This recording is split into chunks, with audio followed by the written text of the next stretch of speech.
Después el revitalización del Barangay Anti-Drug Abuse Council o BADAC na barangay de Tetuan, semejantes actividad también ya conducí este día na barangay de Tugbungan.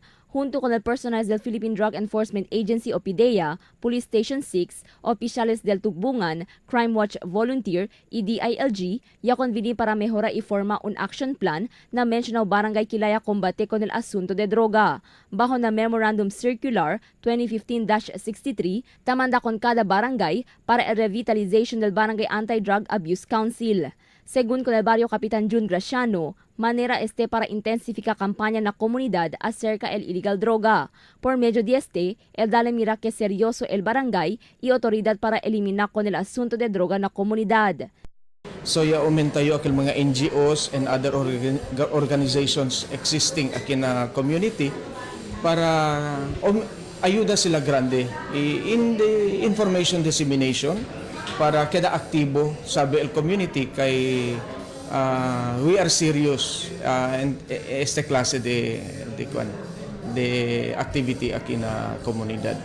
Según con Police Inspector Albert Acorin del Police Station 6, semejantes na prioridad del Presidente-elect Rodrigo Duterte debe intensificar campaña contra droga aquí na syudad.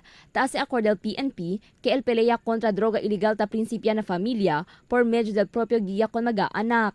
Tadverti el PNP que por medio del BADAC, el poder sila sakal suporta y kooperasyon del kada barangay y komunidad na asunto de droga.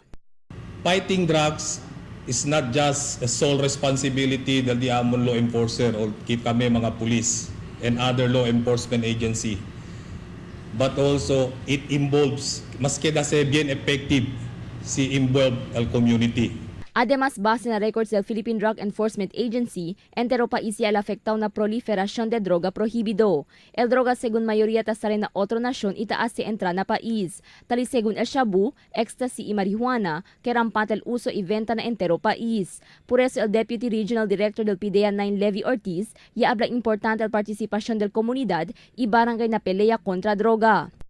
The first line of defense in the fight against drugs is the barangay. But we must also remember that the first fighting unit, yung immediate fighting unit in the fight against drugs is the family.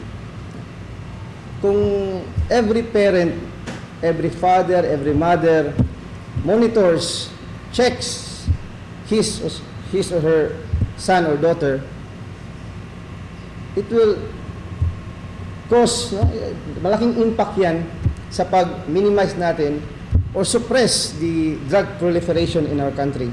Adverti el Pdea 9 con magavivientes y opisyales del barangay para estar vigilante, siendo posible que tiene yata opera laboratorio de shabu na di ila barangay. Aviso del autoridad na publiko para koordinar na autoridad y ayuda por medio de informasyon, aber pwede dale aksyon el magapropio autoridad na asunto de droga.